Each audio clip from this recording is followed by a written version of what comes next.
बेटे cost and management accounting ये हमारे सब्जेक्ट का नाम है।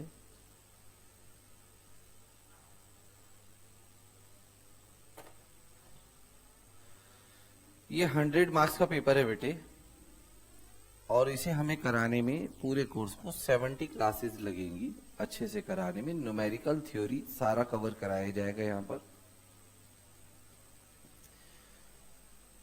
कॉस्टिंग एक ऐसा सब्जेक्ट है जो ज्यादातर स्टूडेंट के लिए परेशानी बना रहता है आखिर तक, बट आपको समझ में आएगा सब कुछ। टोटल बेटे इसमें 7 क्वेश्चन आते हैं। पहले क्वेश्चन के 4 पार्ट होते हैं, ABCD। ये 5 मार्क्स का एक होता है क्वेश्चन। 4 पार्ट हैं तो 20 नंबर के होगा। कंपलसरी मैंडेटरी क्वेश्चन कह देते हैं, ऑप्शनल नहीं होता। मतलब इसके ना करने पे नेगेटिव मार्किंग नहीं होती, कर ले तो नंबर मिलेंगे। ऑप्शन नहीं होता इसमें। 2, 3, 4, 5, 6 और 7 एनी 5 करने हैं बेटे इसमें, और एक 16 नंबर का है। टोटल ये 80 मार्क्स के हो गए। और जैसे second, third, fourth, fifth, sixth, seventh है तो इसमें एक से ज्यादा पार्ट होंगे। किसी क्वेश्चन में 2 पार्ट, किसी क्वेश्चन में 3 पार्ट, किसी में 4 पार्ट। एक क्वेश्चन इसमें पूरा थ्योरी का होगा, 6 या 7 नंबर। तो बहुत सारे स्टूडेंट ना थ्योरी छोड़ के चले जाते हैं। गलती कभी नहीं करनी हमको, थ्योरी को भी अच्छे से करना है। बाई चांस न्यूमेरिकल नहीं सॉल्व हो पा रहा है, टाइम की बात होती है, तो कम से कम हम थ्योरी में हम नंबर ला सके। तो हमें 100% कवरेज करनी है। हम आपको अपने पास से एक बुक देंगे, वो तो पूरी करनी है। नंबर 1 जो इंस्टीट्यूट की यहाँ की बुक मिलेगी आपको, ICI का study material, mock test paper, revision test paper और पास्ट तकरीबन 20 अटेम्प्ट के क्वेश्चंस पेपर, ये मैं आपको कराऊंगा। ये बुक यहां से मिलेगी, ये ICI से मिल जाएगा सब कुछ, ठीक है। ये हमारा तरीका है, और हमारा ज्यादातर जोर ये है, खास तौर पे मेरा इस सब्जेक्ट में, क्योंकि एकदम नया है सब्जेक्ट, हमने पहले कभी नहीं पढ़ा। भाई देखिए, अकाउंट्स में हम जानते हैं डेबिट क्रेडिट क्या होता है, एसेट्स लायबिलिटी क्या होता है, जर्नल एंट्री क्या है, लेजर पोस्टिंग क्या है, ट्रायल बैलेंस कैसे बनेगा, बैलेंस शीट कैसे बनेगी, हम जानते हैं।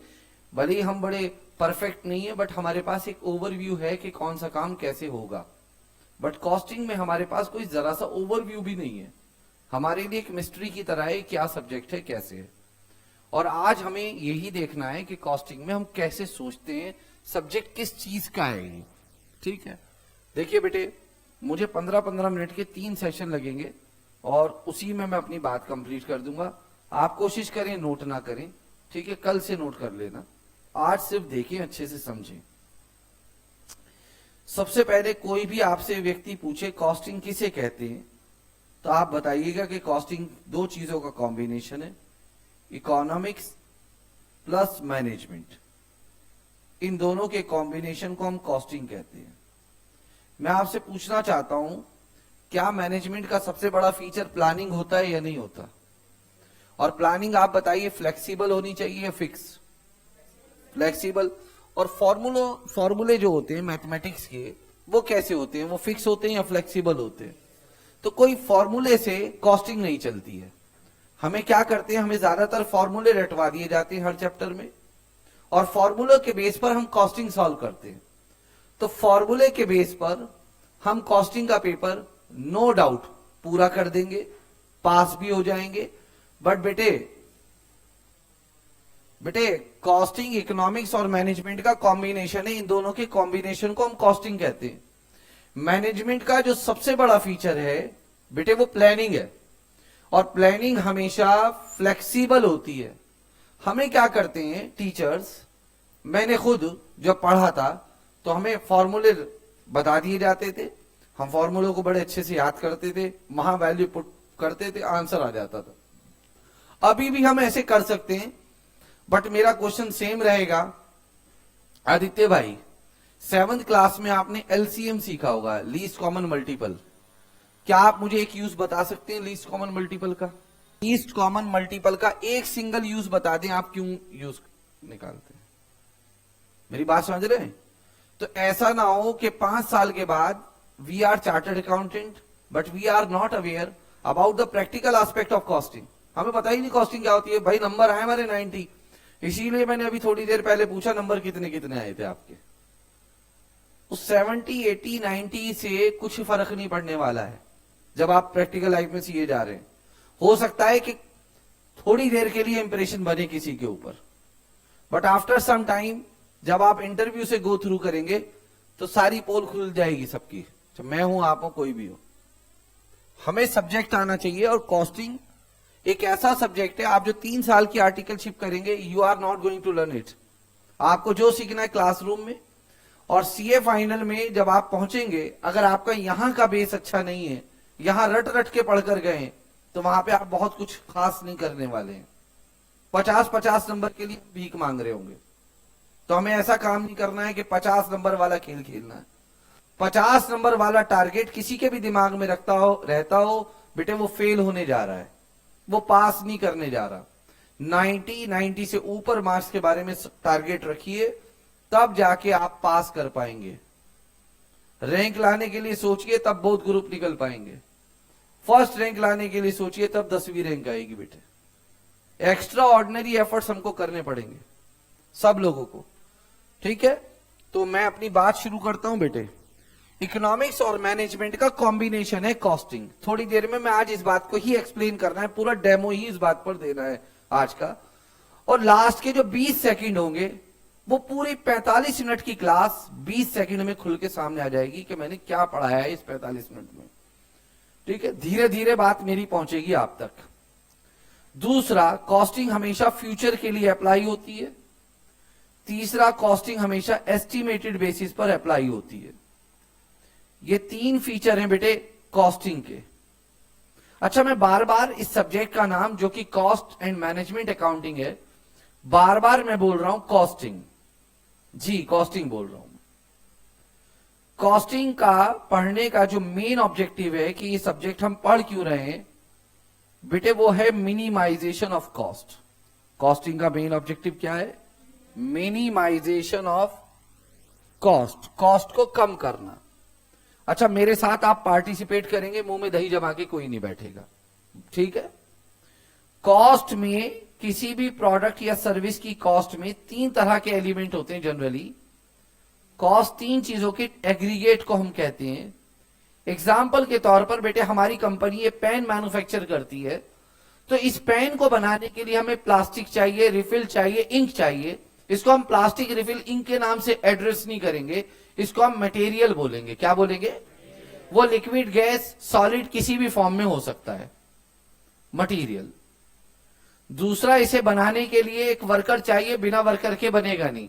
आप प्लास्टिक रिफिलिंग ला के रख दो यहां जितनी मर्जी मात्रा में, वो खुद पेन नहीं बन सकता, उसे पेन बनाने वाला चाहिए, उसे पेन को कन्वर्ट करे रॉ मटेरियल से फिनिश गुड में कोई, उसको हम वर्कर या लेबर कहते हैं। कॉस्ट का दूसरा एलिमेंट होता है।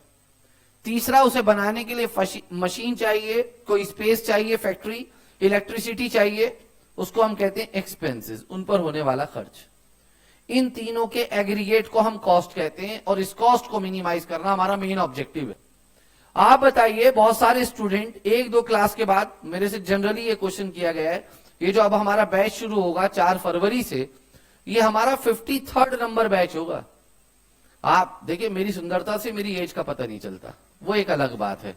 हाँ हाँ आदित्य भाई, आपकी एज कितनी है? 18 जस्ट। हाँ, 2 साल पहले बेटे मैंने स्वीट 16 का बर्थडे मनाया। हाँ, 19 है ना, मैं इसका डबल हूं बेटे, 38 एज है मेरी, लगती नहीं है ना। तो मेंटेन करना भी कोई चीज होती, यूं नहीं कि भटूरा फुलाए रखें अपना, ठीक है। हाँ, ठीक है। तो बेटे, ये 53rd बैच है, और अक्सर हर बैच में स्टूडेंट ने ये क्वेश्चन किया है कि सर ये कौन सी बड़ी बात है कॉस्ट को कम करना, 2 मिनट में हम कॉस्ट कम कर देंगे, आप कह रहे 70 क्लास लगाओगे, बिना मतलब में हल्ला काट रहे हो आप 2 मिनट में। मैंने कहा कैसे? कहने लगे जो मटेरियल है ना, घटिया क्वालिटी का लाओ, सस्ता मिलेगा, कॉस्ट ही तो कम करनी है सर। और वर्कर अनस्किल्ड लो, फैक्ट्री ऐसी जगह जाके लगाओ जहां रेंट कम देना पड़ता हो, लोनी में लगा लो सर, गाजियाबाद से आगे लोनी उधर है ना, वहां लगाओ, रेंट कम आएगा। लक्ष्मी नगर में लगा क्यों रहे हो? रेंट कम देना पड़ेगा आपको, हो गई कॉस्ट कम। बताइए ऐसा करने से टेम्परेरी बेस पर हमारी कॉस्ट कम हो जाएगी या नहीं? मगर प्रोडक्ट की क्वालिटी क्या हो जाएगी? डैमेज, खराब। क्या प्रोडक्ट की क्वालिटी खराब होने पर आपकी जो ब्रांड है उसकी गुडविल बनेगी, बिगड़ेगी? आप बताइए आपको प्रोडक्ट कैसा चाहिए? हाई क्वालिटी का, हाई क्वालिटी का। बट हाई क्वालिटी का मटेरियल लगाना पड़ेगा या नहीं प्रोडक्ट हाई क्वालिटी का बनाने के लिए? आलोक भाई, हाई क्वालिटी का मटेरियल सस्ता आएगा या महंगा आएगा? और महंगा लगाओगे तो कॉस्ट ज्यादा हो जाएगी आदित्य, क्यों हिमांशी? ज्यादा हो जाएगी या नहीं? बोलो। तो हमें हाई क्वालिटी का मटेरियल लगाना है, मगर कॉस्ट क्या रखनी है? कम। कॉस्ट कम करते हैं तो क्वालिटी खराब, क्वालिटी अच्छी करते हैं तो कॉस्ट ज्यादा। ये नदी के दो किनारों की तरह है जो आपस में कभी भी नहीं मिलेंगे। नदी के दो किनारों को मिलाने के लिए इंजीनियर उसके ऊपर क्या बना देता है? ब्रिज। आपको ऐसा ही एक इंजीनियर बनना है जिससे आप high quality low cost per attain कर सकें एज ए चार्टर्ड अकाउंटेंट। ये आपका मेन ऑब्जेक्टिव है, क्वालिटी हाई रहे, कॉस्ट लो रहे। और इसके ऊपर हमें मैनेजमेंट का एक ब्रिज तैयार करना है कि कूद के इधर कूद के उधर। ठीक है, बात समझ में आ रही है? अभी मैं मटेरियल की कॉस्ट को दो पार्ट्स में डिवाइड कर रहा हूं। ऑल्दो आज मैं ये समझाऊंगा नहीं कि ये दो पार्ट्स में डिफरेंस क्या होता है, क्योंकि मुझे आज कहीं और जाना है। एक है डायरेक्ट मटेरियल। आज की क्लास में हम ये बात नहीं करेंगे डायरेक्ट क्या है और इनडायरेक्ट क्या है, बट आगे चलकर हम जरूर बात करेंगे। जैसे मैंने आपको बताया कॉस्टिंग में 70 क्लासेस लगेंगी, तो जिस दिन क्लास नंबर 10 आएगी उस दिन हम 2 घंटे लगाएंगे डायरेक्ट और इनडायरेक्ट के डिफरेंस पर। डायरेक्ट क्या है, इनडायरेक्ट क्या है। तो सर आज बता क्यों रहे? बेटे कुछ जरूरत है आज इसकी। हम एक काम करते हैं, यहां से डायरेक्ट वालों को अलग कर लेते हैं सुमित भाई। डायरेक्ट मटेरियल, डायरेक्ट लेबर और डायरेक्ट एक्सपेंसेस को अलग कर लेते हैं, ध्यान दीजिएगा बेटे सब। और इनडायरेक्ट वालों को अलग कर लेते हैं। ठीक है जी, कर लो। इनडायरेक्ट मटेरियल, शॉर्ट में लिख दिया मटेरियल, इनडायरेक्ट लेबर और इनडायरेक्ट एक्सपेंसेस, इनको हमने अलग अलग कर लिया। इनके टोटल को बेटे हम प्राइम कॉस्ट कहते हैं। क्या कहते हैं? और आज जो ये नाम आया है ना, अब आपका कभी जिंदगी में पीछा नहीं छोड़ने वाला। और इनके टोटल को हम ओवरहेड्स बोलते हैं। क्या बोलते हैं? बहुत सारे टीचर तो कहते हैं यही ओवरहेड होता है। उनसे कहो कि इनडायरेक्ट मटेरियल, इनडायरेक्ट लेबर और इनडायरेक्ट एक्सपेंस के टोटल को ओवरहेड कहते हैं। एक चैप्टर तो हमारे कोर्स में ये है बेटे, जो जिसके ऊपर मैंने डायरेक्ट मटेरियल लिखा है। सेकंड हमको ये पढ़ना है और एक ये पढ़ना है। 3 चैप्टर पढ़ने में हमें तकरीबन 25 क्लासेस लगेंगी, जिसमें हमें पता चलेगा कॉस्ट किसे कहते हैं, फिर इसको मिनिमाइज करना सीखना है। तो पहले हमें पता तो हो कॉस्ट किसे कहते हैं। प्राइम कॉस्ट का एक और फेमस नाम है बेटे डायरेक्ट कॉस्ट, और ओवरहेड का एक और फेमस नाम है indirect cost.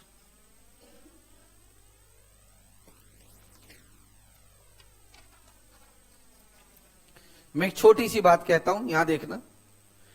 Direct material plus direct labour plus direct expenses. क्या बेटे मैं इन तीनों में से डायरेक्ट कॉमन ले सकता हूं? अंदर बचेगा material plus labour plus expenses, और मटेरियल, लेबर और एक्सपेंस के टोटल को हम कॉस्ट कहते हैं, इसलिए इसका नाम पड़ा है डायरेक्ट कॉस्ट। पहले बताइए बात समझ में आती है? क्लियर होती है इतनी बात? इसी तरीके से बेटे indirect material plus indirect labour plus indirect expenses. Indirect हम कॉमन लेंगे, अंदर बचेगा मटेरियल, लेबर और एक्सपेंस। इनके टोटल को हम कॉस्ट कह देंगे और टोटल हो गया इनडायरेक्ट कॉस्ट। ठीक है, आज हमें जो शुरुआत करनी है, अब मुझे 8 मिनट हो गए अब बोलते हुए, अब जो हमें शुरुआत करनी है उसका नाम है मटीरियल्स। ध्यान दीजिएगा। और मैंने अभी कॉस्टिंग में आपको बताया कि कॉस्टिंग इकोनॉमिक्स और मैनेजमेंट का कॉन्सेप्ट है। पहले मैं मैनेजमेंट वाला पोर्शन आपको समझा रहा हूं थोड़ा सा। इसका नाम इन्वेंट्री मैनेजमेंट भी है। जब आप चार्टर्ड अकाउंटेंट बन जाएंगे तो इसकी बहुत ऑफर आती है एज ए इन्वेंट्री मैनेजर, खास तौर पर ईस्ट एशिया जो आपका है, जैसे चाइना, जापान, है ना, इंडोनेशिया, मलेशिया, इस वाले रीजन में बहुत ज्यादा चार्टर्ड अकाउंटेंट को एज ए इन्वेंट्री मैनेजर बहुत ऑफर आती है जॉब करने के लिए साउथ कोरिया वगैरह में। ये जो मटेरियल और इन्वेंट्री मैनेजमेंट, देखिए किसी भी बिजनेस एंटिटी में बेटे, किसी भी बिजनेस एंटिटी में सबसे ऊपर चेयरपर्सन होता है, उससे ऊपर कोई नहीं होता। जैसे रिलायंस में मुकेश अंबानी, उसके नीचे बेटे बोर्ड ऑफ डायरेक्टर्स होते हैं, बीओडी बोर्ड ऑफ डायरेक्टर्स। उसके नीचे बेटे चीफ एग्जीक्यूटिव ऑफिसर सीईओ होता है, या हम इसको जनरल मैनेजर भी बोलते हैं, बहुत सारे लोग एमडी बोलते हैं, मैनेजिंग डायरेक्टर। इक्विवेलेंट पोस्ट है, टर्मिनोलॉजी अलग अलग है। इनके नीचे बेटे कुछ फंक्शनल मैनेजर होते हैं जो हमारा वास्तविक रूप से रियल टर्म्स में हमारी ऑर्गेनाइजेशन के काम को संभालते हैं। बहुत सारे होते हैं फंक्शनल मैनेजर, मैं कुछ फंक्शनल मैनेजर के नाम बता रहा हूं। जैसे परचेज मैनेजर, इसका काम होता है बेटे रॉ मटेरियल को परचेज करना। प्रोडक्शन मैनेजर, इसका काम होता है रॉ मटेरियल को परचेज करने के बाद उससे प्रोडक्ट बनाना। प्रोडक्ट बनाने का काम इसका है। एक होता है बेटे पर्सोनल मैनेजर, इसको हम ह्यूमन रिसोर्स मैनेजमेंट भी कहते हैं। जब हम चार्टर्ड अकाउंटेंट बन जाएंगे तो हमारा इंटरव्यू यही लोग लेंगे। हमें पैसे की जरूरत होती है, उसका अरेंजमेंट करने के लिए फाइनेंस मैनेजर होता है। और बेटे प्रोडक्ट को बेचने के लिए सेल्स मैनेजर होता है। मैं ये क्लेम नहीं कर रहा हूं कि यही मैनेजर होते हैं, और भी होते हैं, बट बेसिकली किसी भी मैन्युफैक्चरिंग यूनिट के अंदर ये 5 मैनेजर कम से कम होते ही होते हैं। इनको हम फंक्शनल मैनेजर कहते हैं। जैसे अभी मैंने रिसेंटली अभी आपको बताया 5-6 मिनट पहले कि कॉस्टिंग 2 चीजों का कॉम्बिनेशन है, इकोनॉमिक्स मैनेजमेंट। वहीं मैंने आपको बताया कि कॉस्टिंग हमेशा फ्यूचर के लिए अप्लाई होता है। किसके लिए अप्लाई होता है बेटे? फ्यूचर के लिए अप्लाई होता है। सबसे पहले ये एक्टिव हो जाता है सेल्स मैनेजर जब 2019 समाप्त हो रहा होगा और 20 की स्टार्टिंग होने वाली होगी, तो ये सबसे पहले मार्केट में जाएगा, एक सर्वे कंडक्ट करेगा ये व्यक्ति और इसकी टीम, इसकी पूरी टीम एक्टिव हो जाएगी आने वाले ईयर को लेकर। कंडक्ट करेंगे कि ये मार्केट सर्वे, मार्केट में जाएंगे और पूछेंगे, हमारा प्रोडक्ट बेटे ये मार्कर है, पूछेंगे बताइए इस मार्कर में आपको क्या कमी लगती है। एक बायर से पूछा, किसी ने कहा ग्रिप सही नहीं है, किसी ने कहा हाथ खराब कर देता है, किसी ने कहा महंगा है, किसी ने कहा राइटिंग अच्छी नहीं आती है। हमारी टीम ने ये एश्योरेंस दिया कि अगर आपके दिए गए सुझाव को हम मान लें और इसमें मॉडिफिकेशन कर दें इस मार्कर में, विल यू बाय इट? किसी ने कहा, किसी ने कहा नहीं, किसी ने कहा अभी नहीं कह सकते। बताइए इतनी थॉरो मार्केट स्टडी से हमारी टीम ये अंदाजा लगा सकती है नहीं कि आने वाले वर्ष में हमारे प्रोडक्ट की क्या डिमांड होने वाली है? बोलो हाँ या ना बोलो। हाँ सर, हो सकती है। तो इन्होंने एस्टिमेट की बेटे डिमांड, और इन्होंने डिमांड एस्टिमेट की बेटे, बाद में आपको बहुत इंटरेस्टिंग लगेगा, बस थोड़ा पेशेंस रखना पड़ेगा। एस्टिमेट की इन्होंने डिमांड के 80,000 पेन हमारे मार्केट में जाएंगे बिकने के लिए। इन्होंने बेटे इनकी एक रिपोर्ट बनाई, या ऐसा है ये डिमांड निकालने के बाद क्या अब मैं किसी को नहीं बताऊंगा? ऐसा तो नहीं है, बताएगा ना ये।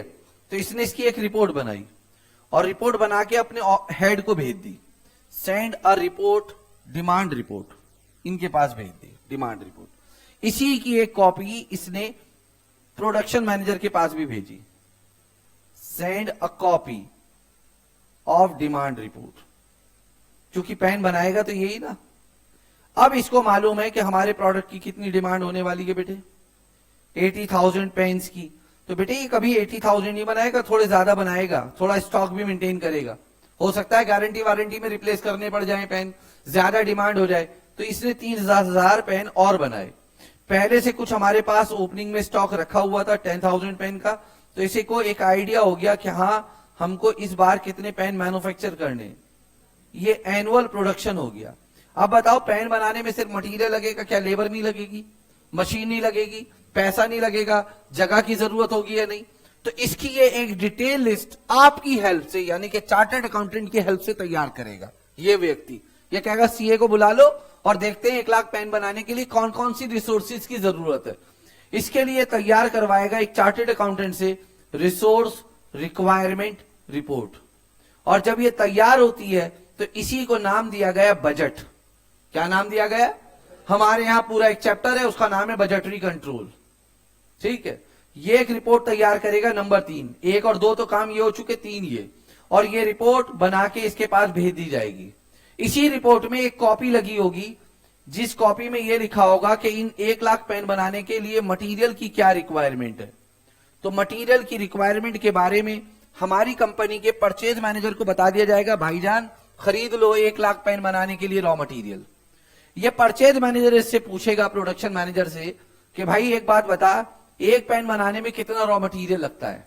सपोज करो प्रोडक्शन मैनेजर ने कहा कि भाई एक पेन बनाने में 1 kg लगता है, ठीक है, तो कितना रॉ मटेरियल कंज्यूम हो जाएगा आप बता सकते हैं 1 लाख पेन बनाने में? फिर जोर से बोले बेटे। 1 लाख किलोग्राम सर, 1 kg लगता है एक पेन में, तो 1 लाख kg लगेगा 1 लाख पेन बनाने में। बोलो हाँ या ना। और ये मटेरियल खरीदने की जिम्मेदारी किसकी होगी बेटे?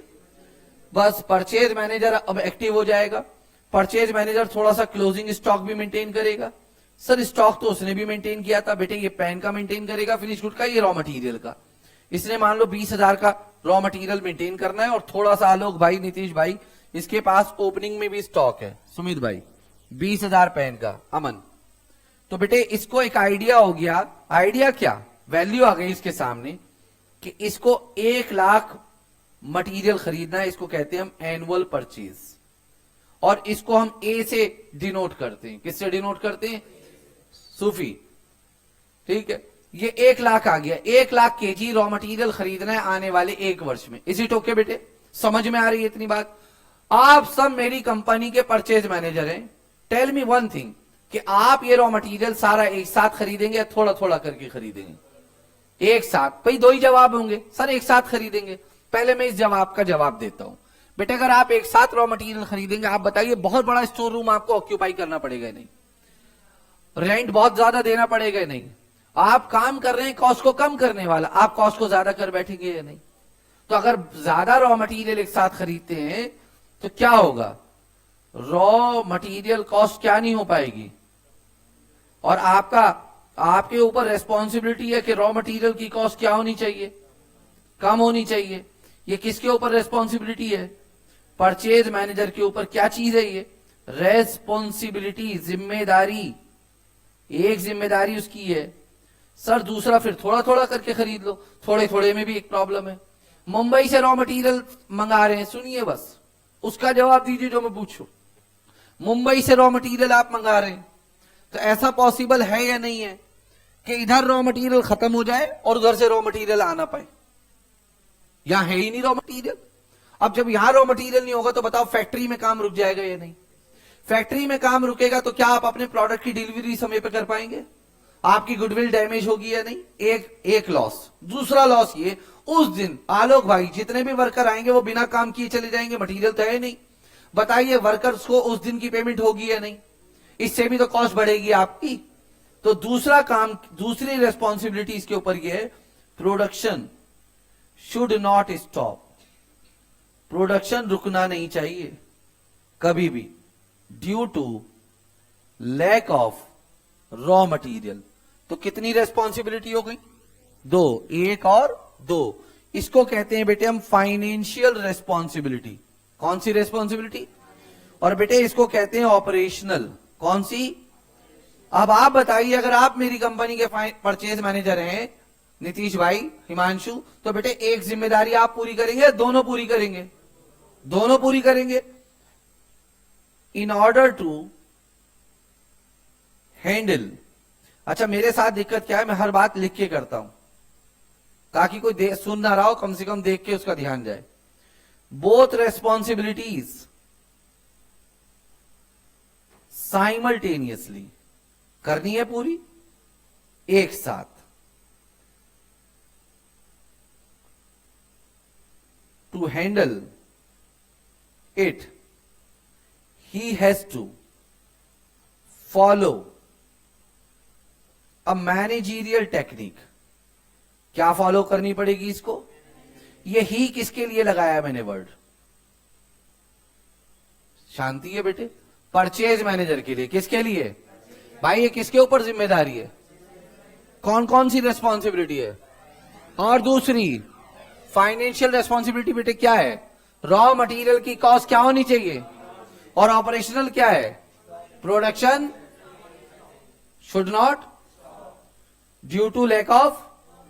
In order to handle both responsibilities simultaneously, to handle it, he has to follow a managerial technique. उस मैनेजरियल टेक्निक का नाम है बेटे ये।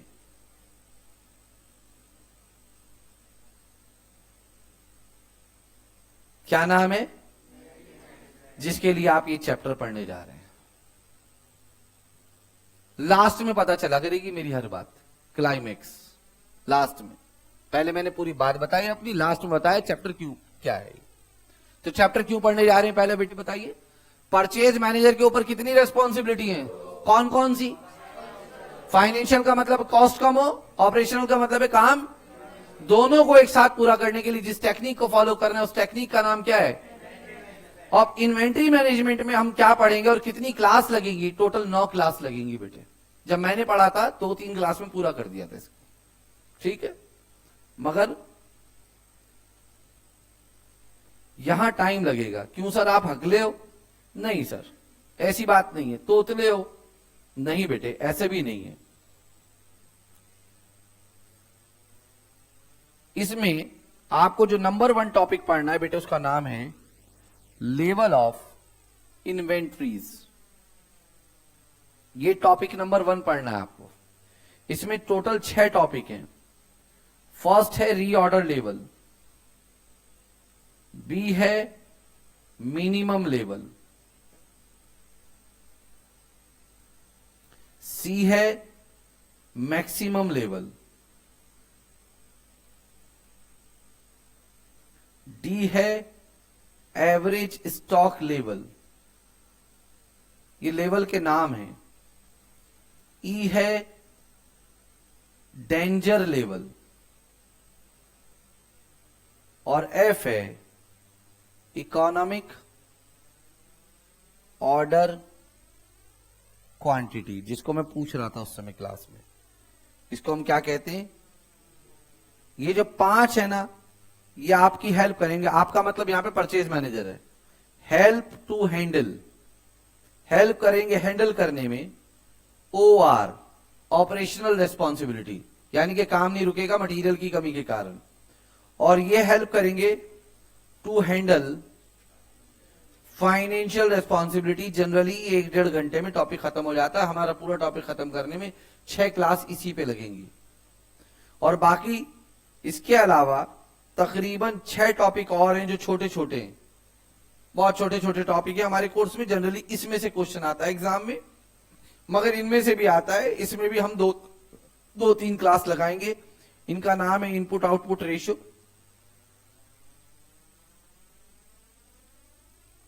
इनवॉइसिंग,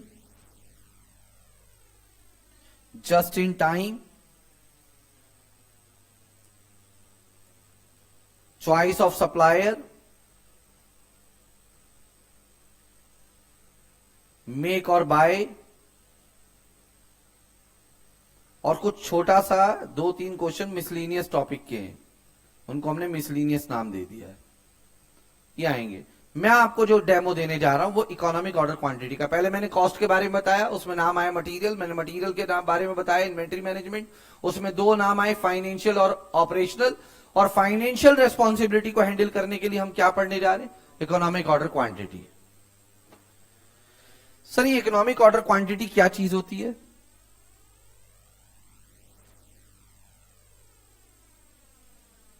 मैं आज की क्लास में सिर्फ 2 ही लाइन आपको नोट करवाऊंगा और वही काम की होंगी बेटे। ये सर ये काम की नहीं है, ये बाद में नोट करवाऊंगा बेटे मैं। क्वांटिटी ऑर्डर्ड, क्या बेटे? Quantity ordered of raw material. आपको कुछ अभी आइडिया होगा, अभी आपने 10 मिनट पहले पढ़ा है कि आपको पूरे साल में कितनी क्वांटिटी परचेज करनी है बेटे, बताओ, जोर से बताओ बेटे। उसको ए से शो करते, बोलो बेटे। नीतीश भाई कहते हैं हम 1 लाख सारी एक साथ खरीद लेंगे, तो इनका क्वांटिटी ऑर्डर हो गया 1 लाख। और आप कहते हैं हम 50,000 खरीदेंगे एक बार में, तो इनका क्वांटिटी ऑर्डर हो गया 50,000। ये कहते हैं 25,000 खरीदेंगे, तो इनका क्वांटिटी ऑर्डर हो गया 25,000। क्वांटिटी ऑर्डर्ड, इसके 3 नाम है बेटे। इसको हम ऑर्डर साइज के नाम से जानते हैं, इसी को हम लॉट साइज भी कहते हैं, और इसको हम रीऑर्डर क्वांटिटी भी कहते हैं। ये 3 अलग अलग नाम है इसके। तो मान लीजिए ये 25,000 खरीदते हैं एक बार में, ये 20,000 खरीदते हैं, 10,000 खरीदते हैं, 5,000 खरीदते हैं, 50,000 खरीदते हैं, ये 1 लाख खरीदते हैं। तो ये आप सबका अलग अलग ऑर्डर साइज, लॉट साइज या रीऑर्डर क्वांटिटी है, बट आप सब में से जिसके भी ऑर्डर साइज पर मटेरियल की कॉस्ट सबसे कम आएगी उसके ऑर्डर साइज को हम एक और नाम देंगे, वो नाम है इकोनॉमिक ऑर्डर क्वांटिटी, EOQ नाम देंगे। यानी कि quantity ordered of raw material at विच, जिस पर रॉ मटेरियल की कॉस्ट क्या हो बेटे, मिनिमम हो, सबसे कम हो, जहां पर यह सबसे कम कॉस्ट हो। यही तो आपकी फाइनेंशियल रिस्पॉन्सिबिलिटी है। तो जहां पर ये अचीव हो जाएगी उसको नाम हम देंगे इकोनॉमिक ऑर्डर क्वांटिटी। और दिमाग में रहे हमको पूरे साल में कितनी क्वांटिटी खरीदनी है, 1 लाख। अब क्वेश्चन उठता है रॉ मटेरियल की कॉस्ट किसे कहते हैं बेटे? इसमें 3 कॉस्ट आती हैं, परचेज कॉस्ट, ऑर्डरिंग कॉस्ट। गलत बता रहे हैं बेटे, वो कॉस्ट में 3 चीज आती है, मटेरियल, लेबर, एक्सपेंस। मटेरियल में 3 कॉस्ट आती है, purchase cost, ordering cost, carrying cost. बेटे हमने ना पहले बॉक्स खोला, उसका नाम था कॉस्ट, उसमें से 3 छोटे छोटे बॉक्स निकले, मटेरियल, लेबर, एक्सपेंस। हमने उसमें से खोला तो उसमें से निकला डायरेक्ट मटेरियल, इनडायरेक्ट मटेरियल। हमने डायरेक्ट वाला बॉक्स खोला तो उसमें 2 रिस्पॉन्सिबिलिटी निकली, फाइनेंशियल और ऑपरेशनल। हमने फाइनेंशियल वाला बॉक्स खोला तो उसमें क्या नाम निकला, EOQ। EOQ कौन सी क्वांटिटी को कहते हैं जिस पर रॉ मटेरियल की कॉस्ट क्या हो, सबसे कम। अब इसके अंदर भी एक और बॉक्स निकल आया है कि पहले हमको यह समझना पड़ेगा परचेज कॉस्ट, ऑर्डरिंग कॉस्ट और कैरिंग कॉस्ट किसे कहते हैं।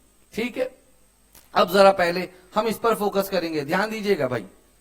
ये हमारा सप्लायर है, मुझे इसे समझाने में 10 मिनट का समय लगेगा घड़ी देखकर, और 6 मिनट आगे 16-17 मिनट की क्लास है। कंट्रोल रख के, पूरा दिमाग रख के सुनिएगा, और लास्ट के 20 सेकंड में आपको पूरी कहानी समझ में आ जाएगी।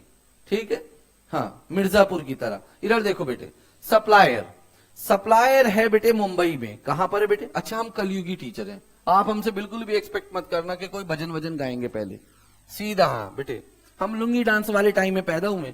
सप्लायर कौन है बेटे? कहां पर है हमारा सप्लायर? मुंबई में। सप्लायर वो व्यक्ति होता है जिससे हम रॉ मटेरियल खरीदते हैं। हम रॉ मटेरियल लेने पहुंच गए इसके पास, हमने कहा जरा भाई निकालना रॉ मटेरियल। इसने कहा थैला लाए हो? हमने कहा नहीं। तो बताओ इसको पेमेंट करेंगे नहीं या उठाकर भाग लेंगे यहां से? पेमेंट करेंगे सर, चोर थोड़ी हम। Payment to supplier. वैसे हमारा टाइम काम है लूटपाट का सुमित भाई, शाम को 6 बजे की बात करते हैं हम। 6 से 8 जेब काटने का काम है हमारा। हाँ लो सीरियस, 8 से 9 का तो सुना ही नहीं अभी आपने, 6 से 8 में हंस रहे हो। 8 से 9 में बेटे हम बंगाली शाह बाबा बने रहते हैं, जैसे वो नहीं आता है सौतन से छुटकारा। हाँ, गृह कलेश, प्यार में अनबन, मन चाह प्यार, वो सब दिलवाते हैं बेटे हम। और 9 बजे के काम, बाद वाले काम बिल्कुल नहीं बताने के लायक बेटे, वो हाई लेवल के हैं। इधर देखो बेटे, payment to supplier. Payment to supplier जो भी हम करते हैं ना बेटे, उसे हम कहते हैं परचेज कॉस्ट। क्या कहते हैं बेटे? देखो बेटे, ये वाली नंबर 1, ये जो सप्लायर को पैसे देंगे, बी सीरियस। देखो सप्लायर ना बेटे मार्केट में 2 तरह के होंगे। एक कहेगा भाई जितना ज्यादा खरीदोगे ना पैसे कम लगा देंगे, एक कहेगा कितना भी खरीद ले भाई प्राइस एक है। हमारे कोर्स में दोनों तरह के सप्लायर हैं, फिक्स वाला भी और रेट कम करने वाला भी। अभी हम फिक्स वाला पढ़ रहे हैं। उसने बोल दिया भाई 1 किलो जो है ना वो 5 रुपए पर केजी है, तो हमारा परचेज प्राइस कितने रुपए पर केजी है? 5। अच्छा, ये हमारा स्टोर रूम है जहां रॉ मटेरियल लाकर रखा जाएगा, जिसका हेड परचेज मैनेजर है। इसका हेड कौन है? मगर परचेज मैनेजर कभी खुद नहीं बैठता यहां पर, उसके सबऑर्डिनेट बैठते हैं, junior, and his name is store keeper. कौन बैठेगा? And he will maintain store ledger. क्या मेंटेन करेगा?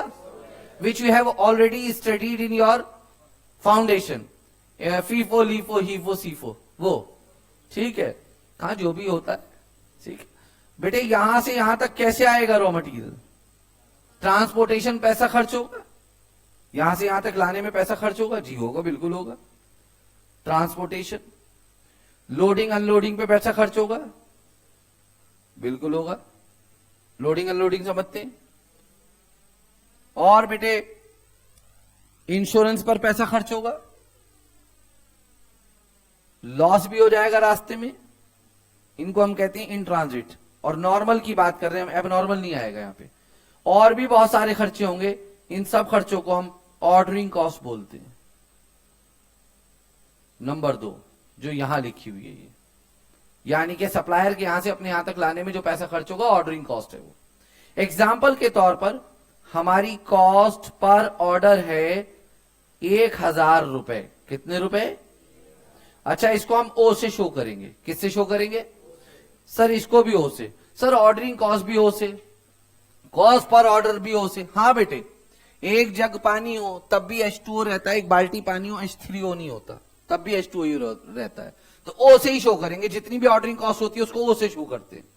बेटे आप समझिएगा, सुमित भाई आप एक बार में 25,000 की क्वांटिटी का ऑर्डर देते हैं, पूरे साल में 1 लाख खरीदना है। How many time will you place the order?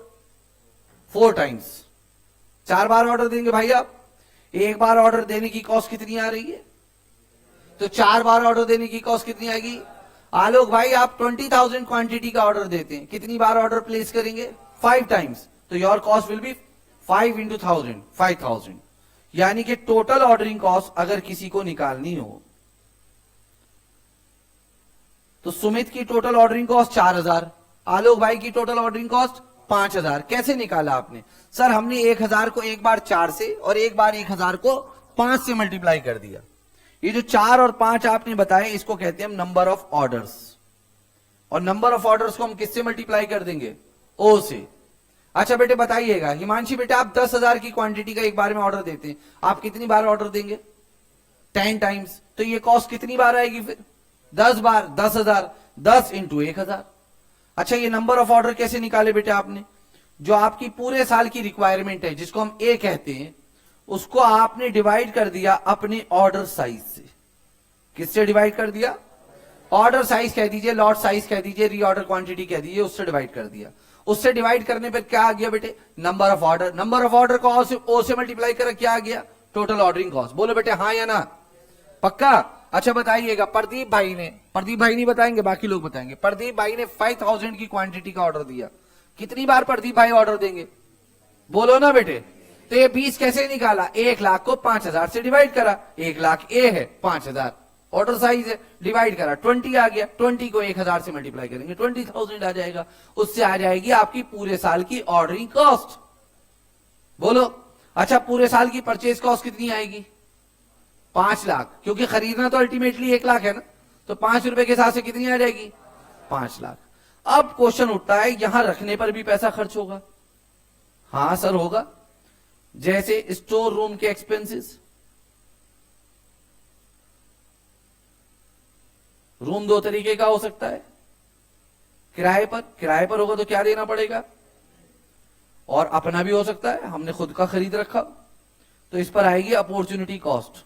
Sir मतलब अगर ये रूम में हम रॉ मटेरियल ना रखते, किसी को किराए पर देते तो किराया कमाते, वो किराया अब नहीं कमा पाएंगे क्योंकि अपना रॉ मटेरियल रखा हुआ है हमने। बोलो हाँ या ना? सर और स्टोर के स्टाफ की सैलरी देनी पड़ेगी। बोलो हाँ या ना? और सर बेटे यहां पर स्टोरेज लॉस भी होगा,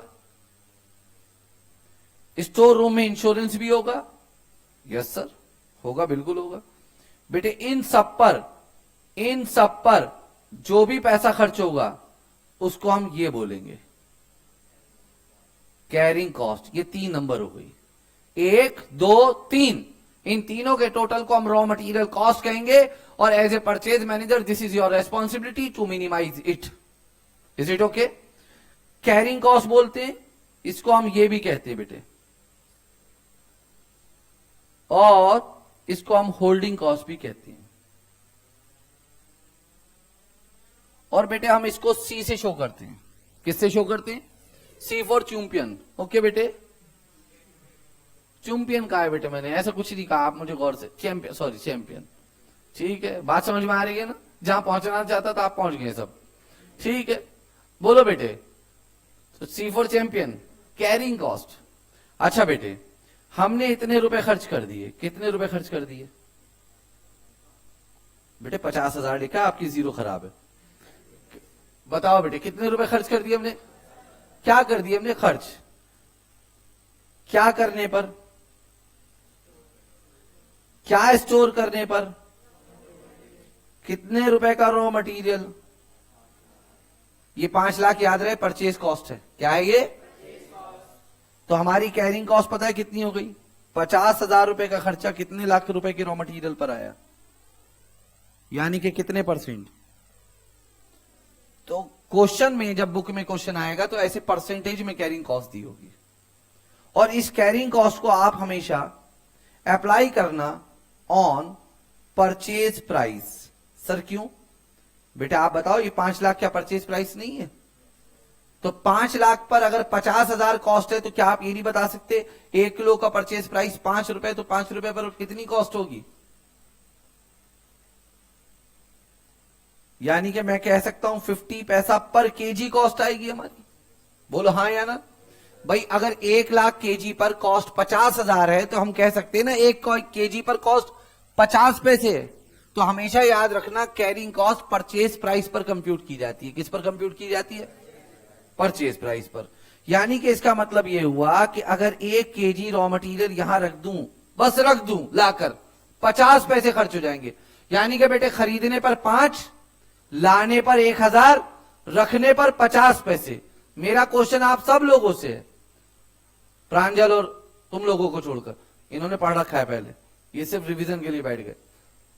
डेमो का भी रिवीजन, ये जबरदस्त। हाँ भाई इधर देखिए बेटे, 1 किलो रखने का खर्च कितना है बेटे? मेरा आप सब लोगों से क्वेश्चन है, क्या हमारे स्टोर रूम में पूरे साल 1 ही किलो रॉ मटेरियल रखा रहेगा? आप भाईजान 25,000 की क्वांटिटी का ऑर्डर देते हैं तो कितना रॉ मटेरियल आपके हिसाब से स्टोर रूम में रखा रहेगा? बताइए, पूरे साल कितना रखा रहेगा? 25,000। क्यों? फिर अगर 1 लाख यहां रखा रहेगा तो फैक्ट्री में क्या हम भुट्टे भूनेंगे? अगर पूरे साल यहां रखना है तो? नहीं समझ रहे आप मेरी बात भाई। फैक्ट्री में भी तो पहुंचाना है रॉ मटेरियल, तभी तो ये पेन बनेगा। अगर आप बेटे मेरे लाल 25,000 की क्वांटिटी का ऑर्डर देते हैं तो आप आइडिया बताइए, नहीं गलत होगा, कोई शर्माना नहीं है बिल्कुल भी, ठीक है? हाँ, इस क्लास में 2 काम होंगे, आप कभी मेरी मजाक उड़ाएंगे, कभी मैं आपकी भी उड़ाऊंगा मजाक बेटे, ठीक है? तो टेंशन नहीं लेनी है, एकदम बड़ा दिल रखना है अपना, चौड़ा, फालतू नहीं भाई, देख। हाँ तो बेटे बताओ ना बेटे, आप ये बताइए, क्या इस पूरे स्टोर रूम में क्या सिर्फ मात्र 1 केजी रॉ मटेरियल रखा रहेगा बेटे? क्योंकि जैसे आपने टोटल परचेज कॉस्ट मुझे बताई 5 लाख, आपने टोटल ऑर्डरिंग कॉस्ट बताई कि नंबर ऑफ ऑर्डर को ओ से मल्टीप्लाई कर देंगे, तो आपसे ये भी तो पूछा जाएगा पूरे साल की कैरिंग कॉस्ट कितनी आएगी। तो आप ये बात बेटे बहुत ध्यान से, अब तक भी अगर दिमाग नहीं लगाया ना, सिर्फ 4 मिनट मांग रहा हूं मैं आपके टाइम के, सिर्फ 4 मिनट। अब दिमाग लगाना पड़ेगा आपको, बिना दिमाग लगाए काम नहीं चलेगा, ठीक है? मैं कितना भी बोल लूं, आपको इस जगह पर जाके दिमाग लगाना है, सब लोगों को। देखते हैं बेटे कितना दम है आपके अंदर। आप बताइए, क्या आप ये बताइए मुझे कि क्या इस जगह पर सिर्फ 1 ही केजी रॉ मटेरियल रखा रहेगा? अच्छा ये बताइए कि 1 केजी रखने की कॉस्ट कितनी है बेटे? तो 50 पैसे उतने, ध्यान से सुनना है एक वर्ड, 50 पैसे उतने किलोग्राम पर कॉस्ट आएगी या नहीं आएगी जितने kilogram raw material store room में मौजूद होगा? बोलो हाँ या ना। बस ये सब मिलकर बताओ तुम लोग, स्टोर रूम में रॉ मटेरियल कितना होगा? मेरा क्वेश्चन समझ पा रहे हो? मान लो आप सारे परचेज मैनेजर मेरे 25,000 की क्वांटिटी का ऑर्डर दे रहे हैं। कितने की? मेरे लाल, अगर यहां आज आपने, इट इज फ्राइडे, आपने आज 25,000 मंगा के रख लिया यहां पर, तो क्या सैटरडे भी 25,000 रहेगा? संडे 25,000 रहेगा? या 20 दिन के बाद 25,000 रहेगा? कम होने लगेगा, कम होने लगेगा, कम होने लगेगा, कम हो जाएगा। बेटे नीतीश, फिर इतना कम हो जाएगा कि आप नया वाला 25,000 मंगा लोगे, फिर से बढ़ जाएगी क्वांटिटी। 50 पैसे उतने किलोग्राम पर खर्च आएगा जितने किलोग्राम कहां रहता हो हमेशा। इतनी बात मानते हो या नहीं कि स्टोर रूम में कभी भी रॉ मटेरियल एक जैसा नहीं रहेगा? नहीं समझे आप मेरी बात? देखो जरा, देखो बेटे, हम टोटल ऑर्डरिंग कॉस्ट तो निकाल देंगे नंबर ऑफ ऑर्डर इंटू में ओ करके। क्वेश्चन बस इस पर अटका हुआ है, ये कैसे निकालेंगे? Total carrying cost. सर हम नंबर ऑफ किलोग्राम को सी से मल्टीप्लाई करेंगे। सी है हमारा यहां पर 50 पैसे पर किलोग्राम। नंबर ऑफ किलोग्राम कितना लेंगे? जितना रॉ मटेरियल स्टोर रूम में हो। अब प्रॉब्लम क्या है, ये चेंज होता रहता है, कीप्स ऑन चेंजिंग। बोलो बेटे हाँ या ना। अच्छा मैं आपको एक एग्जांपल देता हूं, फिर आप बताएंगे, थोड़ा रिलैक्स होते हैं। मैंने आपको यहां पर एक सुपर बाइक दी, 100 किलोमीटर में आपसे दूर जाके खड़ा हूं, मैंने कहा आ जाओ भाई, आप पहुंच गए 1 घंटे में। क्या मैं ये मान लूं कि जैसे ही स्टार्ट की बाइक 100 की स्पीड से, कहीं नहीं रुके आप, 100 की स्पीड से, ना कम की ना ज्यादा, बस 100 की स्पीड से जा रहे हैं और वहां जाके एकदम ब्रेक मारा, ये बात मान लू? बोलो मान लू? बीच में कभी बच्चा आ गया, कभी लेडी आ गई, कभी रेड लाइट आ गई, कभी छोटा गड्ढा, कभी बड़ा गड्ढा, कभी कुछ, है ना? बोलो बेटे, कहीं स्मूथ आ गया, कहीं भीड़ भाड़, आपने बताओ स्पीड कम ज्यादा की होगी या नहीं? एक जैसी स्पीड से तो नहीं गए होंगे आप। मगर मैंने ये कैसे कह दिया वहां 100 किलोमीटर दूर कि आप 100 की स्पीड से चला के आए, ये कैसे बोल दिया मैंने? ये क्या बताया मैंने? इसका मतलब है जहां चीजें चेंज होती रहती हैं वहां क्या निकालते हैं? एवरेज। तो हमें यहां निकालना है इसका क्या? एवरेज स्टॉक लेवल, और फिर उसको मल्टीप्लाई करना है इसी से। अब एक जगह आया था बेटे, प्लीज बात नहीं, एक जगह आया था ना लिखा हुआ एवरेज स्टॉक, तो इसलिए आप कोई कहे टोटल कैरिंग कॉस्ट की कैलकुलेशन के लिए किसका इस्तेमाल किया जाता है, तो किसका इस्तेमाल किया जाता है? अच्छा बताओ बेटे, ईमानदारी से बताओ, ये किसी फॉर्मूले से चीज बाहर आई है निकलकर? ये कोई फॉर्मूला है? हमने किस बेस पर सोचा कि भाई 50 पैसे उतने किलो से मल्टीप्लाई करना है जितने किलो कहां पर है, और स्टोर रूम में रॉ मटेरियल एक जैसा, तो इसलिए जो चीज चेंज होती रहती है हम उसका क्या निकालते हैं? तो टोटल कैरिंग कॉस्ट आ जाएगी हमारी। मगर अब टोटल कैरिंग कॉस्ट के लिए हमें क्या चाहिए बेटे? एवरेज। और एवरेज निकालने के वैसे तो मैं आगे चलकर आपको 4 मेथड बताऊंगा, क्या पता कल की क्लास में बता दूं, मगर एक है स्टैटिस्टिकल मेथड। सुमित साहब को सीए बनाया जा रहा है, और सीए बनाने से पहले उनको फाउंडेशन में स्टैटिस्टिक्स पढ़ाई गई। बहुत सारे बच्चे तो ये ऑब्जेक्शन करते हैं, जब सीए का ये कोई काम नहीं है तो स्टैटिस्टिक्स पढ़ाई क्यों जा रही है? इसलिए पढ़ाई जा रही है कि कल आप नॉलेज की किसी से भीख ना मांगे।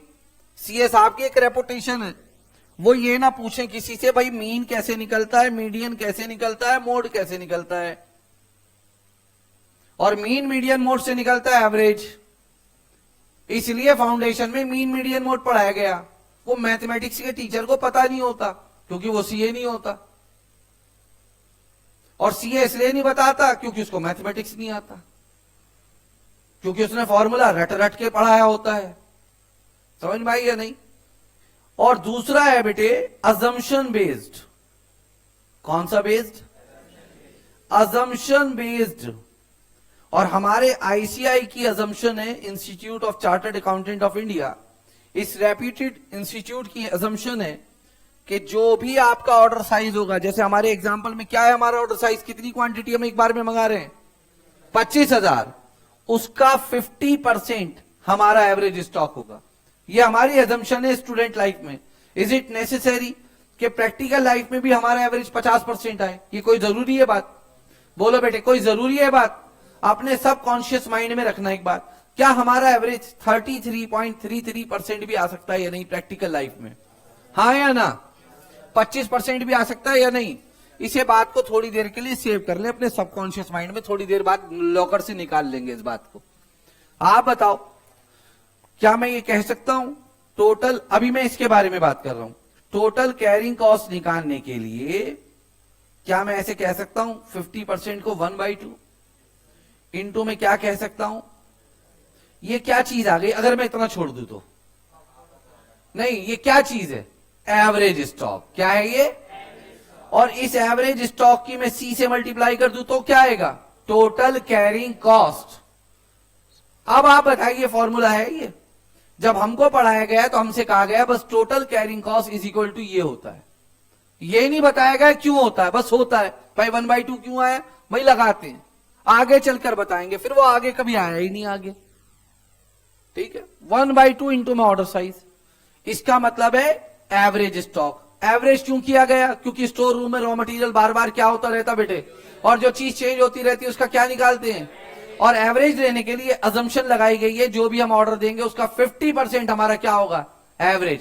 प्रैक्टिकल लाइफ में हम एवरेज इनसे निकालेंगे, मीन से, मीडियन से और मोड से, और सीएस आपको आता है मीन मीडियन मोड निकालना, ठीक है। अब आप अपनी कॉपी पर ये नोट करो, सबसे पहले मैंने कहा है ना 2 लाइन नोट करनी है, ये नोट करो और दूसरा नोट ये करना। और अब हमारी इसके बाद 8 मिनट की क्लास है। Total ordering cost is equal to number of orders into में ओ। इसे नोट कर लो जल्दी से। जब सबने लिख लिया हो तो बेटे मुझे एक बार बता दें, आप लिख लिया बेटे? ये सिर्फ 2 लाइन लिखनी है और कुछ नहीं लिखना। मुझे जरूरत पड़ेगी और जब मैं पूछूंगा तो सब लोग बोलेंगे, ओके।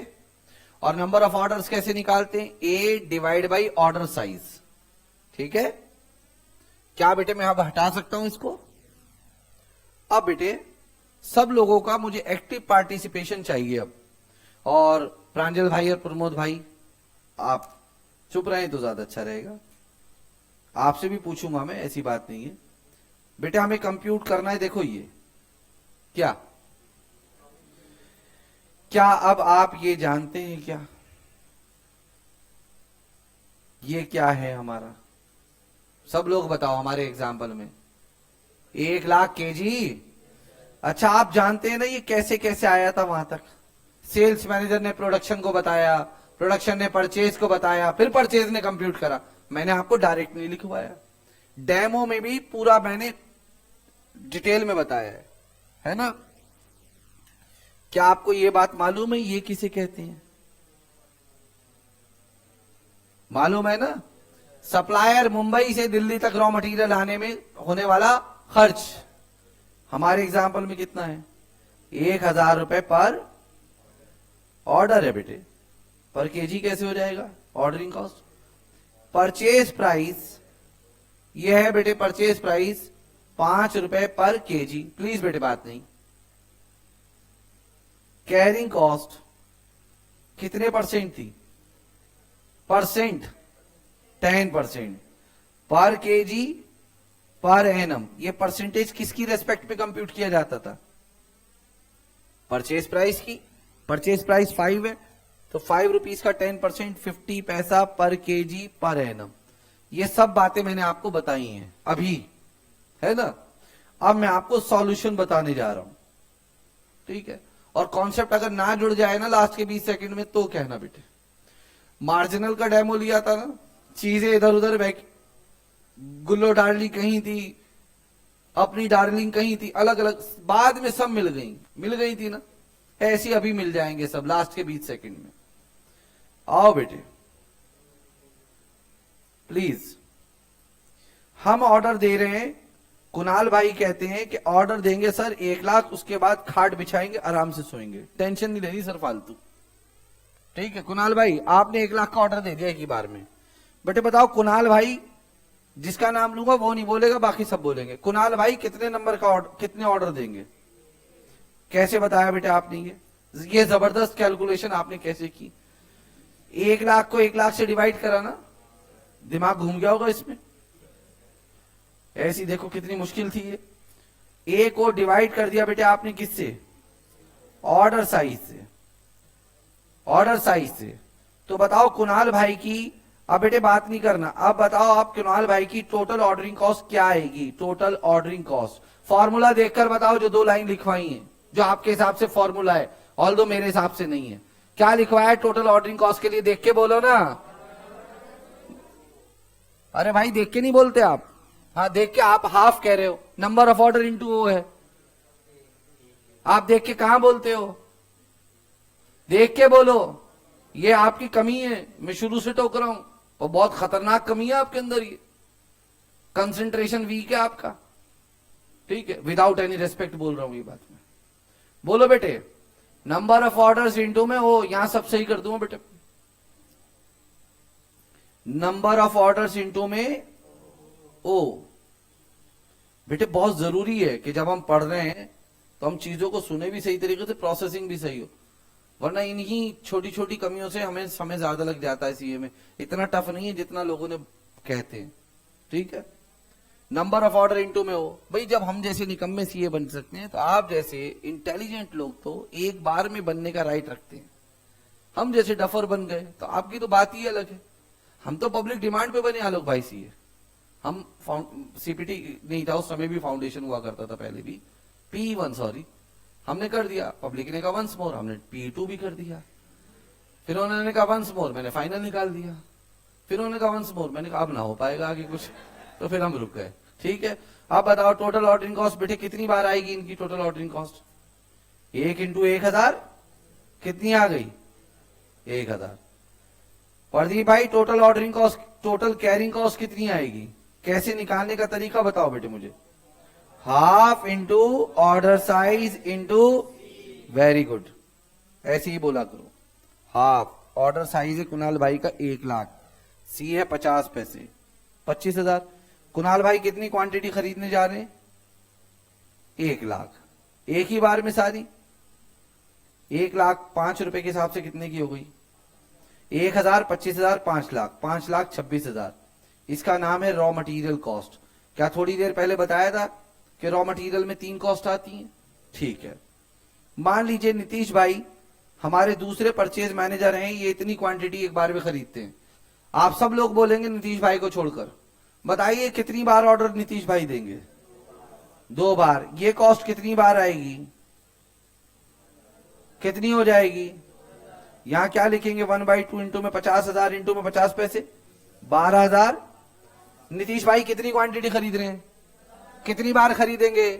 टोटल मिला के 1 लाख इंटू 5। प्रांजल भाई कह रहे हैं कि हम क्वांटिटी खरीदेंगे सर 25,000। प्रांजल भाई को छोड़ के सब लोग बोले कितनी बार ऑर्डर देंगे? 4 बार। ये कॉस्ट कितनी आएगी बेटे? 4,000। 1/2 इंटू में 25,000 इंटू में 50 पैसे, 6,250। प्रांजल भाई कितनी क्वांटिटी खरीद रहे हैं? कितनी बार खरीद रहे हैं? टोटल तो 1 लाख हो गई, 5,10,200।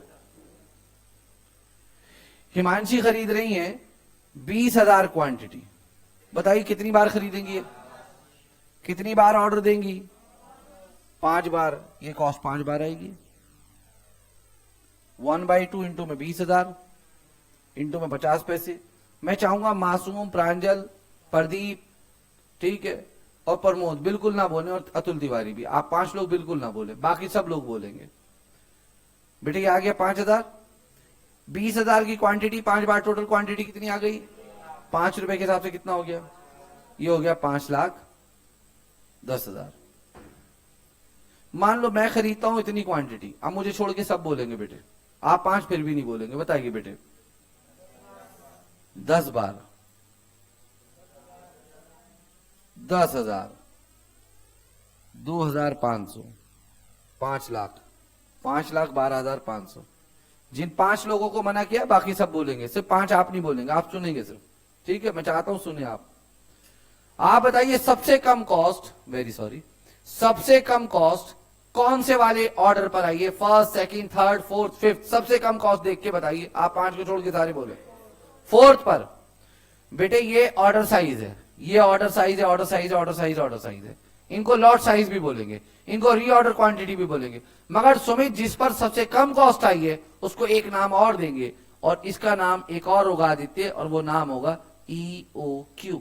इसको EOQ बोलेंगे क्योंकि यहां कॉस्ट सबसे कम आई है। पहला क्वेश्चन। दूसरा क्वेश्चन, आप सब लोगों को, इन 5 लोगों को छोड़ के बाकी आप लोगों से क्वेश्चन है, अगर मैं इन सब जगह से ये 5 लाख 5 लाख 5 लाख 5 लाख 5 लाख हटा दूं तो क्या मेरा डिसीजन बदल जाएगा? EOQ इसकी जगह कुछ और हो जाएगा? ये यही रहेगा? देख के बताओ, यही रहेगा।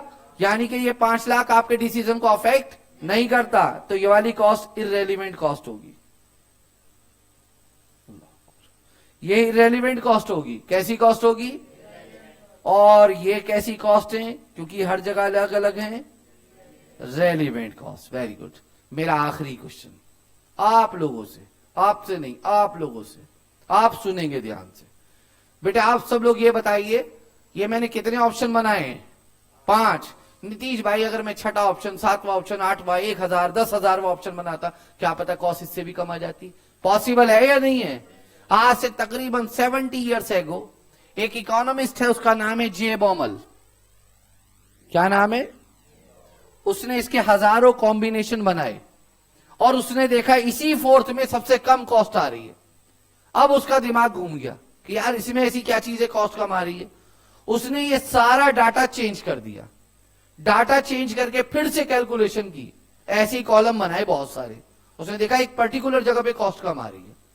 अब जे बॉमन ने ऑब्जर्व किया और जे बॉमन ने ये कहा, सामने देखो, टोटल कैरिंग कॉस्ट, ध्यान देना बेटे, टोटल ऑर्डरिंग कॉस्ट, जहां भी वो कहता है बॉमल एट ईओक्यू पर ये दोनों बराबर होंगी। आप देखो बस यहीं पे बराबर है और कहीं बराबर नहीं है, ध्यान से देखो, यहां पे दोनों क्या आएंगे बस। इसने ये क्या की? ऑब्जर्वेशन। पहले करा ट्रायल एंड एरर, फिर क्या किया बेटे बोलो?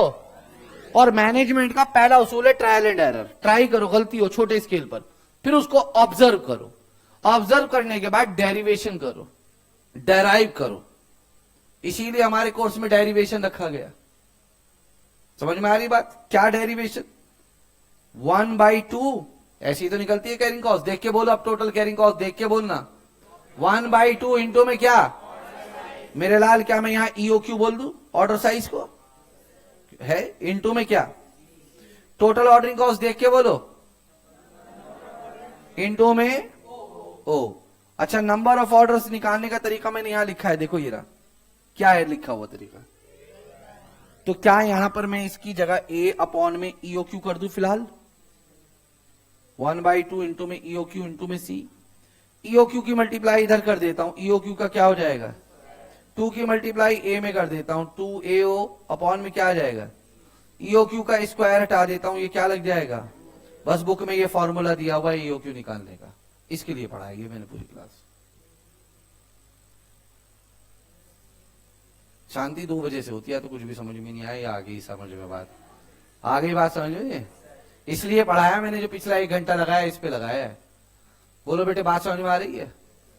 ये है बुक के अंदर फॉर्मूला दिया हुआ। अब आप ईमानदारी से देखो, ये फॉर्मूला ही है, ये एक मैनेजमेंट का जुगाड़बाजी है। इसके पीछे पूरा मैनेजमेंट छुपा हुआ है, इसके पीछे पूरी इकोनॉमिक्स छुपी हुई है, चीजों का गणित, वो हमने समझना है भाई। कॉस्टिंग तो हमें किसी को कितनी भी टफ लगे, आपको सबसे इजी, दुनिया का सबसे इजी सब्जेक्ट है कॉस्टिंग। वो पढ़ानी नहीं आती हो किसी को, अलग बात है, ठीक है। आप में देखिए, मैं तो कहूंगा बहुत अच्छा पढ़ाती हैं, ये वो ना, ऐसे बोलेंगे ना। जो यहाँ बच्चे अभी इधर थे ना, उनसे पूछिएगा कैसी है, फिर वो खुद बता देंगे तुमको कैसी है, ठीक है। तो ईओक्यू निकालने का तरीका है ये बुक में। अच्छा, यहाँ पे अब आपको मालूम है ना अंडर रूट कहां से आया है, अब मालूम है ना 2 कहां से आया है। बेटा अब सब कॉन्शियस माइंड से वो बात निकलवाना थोड़ी देर पहले जो रखवाई थी आपके पास। क्या यहां पर 3 आ सकता है या नहीं आ सकता है? क्या एवरेज 50 की जगह 33.33% नहीं हो सकता? 33.33% होगा तो यहां क्या आएगा? 1/3 अंदर रूट में 3 पहुंचेगा। और ये 2 रूट से बाहर भी आ सकता है। अगर एवरेज आपका 25% है, 25% होगा तो यहां 1/4 आएगा, 1/4 अंदर रूट में आएगा तो रूट से बाहर 2 आएगा। फिर फॉर्मूला बन जाएगा 2 under root AO upon C। बोलो बेटे अगर बात समझ में आती हो तो हाँ या ना? समझ में आती है सब लोगों को? बस मैं इसको वेरीफाई करके यहां पे छोड़ रहा हूं। देखो EOQ 2 इंटू में A 1 लाख kg, O 1000 रुपए, और बेटे C 50 पैसे पर kg, है ना। मैं रुपी से तो पहले रुपी काट देता हूं, पॉइंट से यहां 10। ये हंसने की बात नहीं थी, ये समझने की बात थी सबसे ज्यादा, यही वाली। मैं बताता हूं क्या मैं समझा रहा हूं। मुझे सिर्फ ये नहीं बताना ये फॉर्मूला इसी का है, मुझे ये भी समझाना है वर्ड लिखा इकोनॉमिक ऑर्डर क्वांटिटी। क्वांटिटी कभी रुपीज में नहीं आता, क्वांटिटी लीटर, किलोग्राम, टन और मीटर में आएगा। वो आंसर आ भी रहा है या नहीं, या हमने बस रट लिया है कि इसको इकोनॉमिक ऑर्डर क्वांटिटी कहते हैं। ये 5 से 10 को काट दिया, कितना आ गया? तो कुछ पिक्चर ऐसे हो गई, 2 इंटू में 1 लाख, इंटू में किलोग्राम, इंटू में 1000, इंटू में 2, और ये अपॉन के अपॉन है, तो ये उल्टा करके लिख देंगे, ऊपर चला जाएगा किलोग्राम। अब अंडर रूट के अंदर देखो 2 कितनी बार है, 1 बार बाहर, यहां कितनी जीरो है, और यहां 5 और 3 4 जीरो बाहर, कितने किलोग्राम है, 1 बाहर। यही तो आंसर था। और आंसर बताओ रुपीज में या क्वांटिटी में, ये पढ़ाना था, यही लास्ट के 20-25 सेकंड थे, इसके लिए मैंने पढ़ाया। मेरी क्लास में ऐसे ही रहेगा बेटे, पेशेंस रखना पड़ेगा आखिर तक। लास्ट में बेटे एकदम होगा 10 वो लास्ट में होगा बेटे। बात समझ में आ रही है नहीं? बोलो हाँ या ना।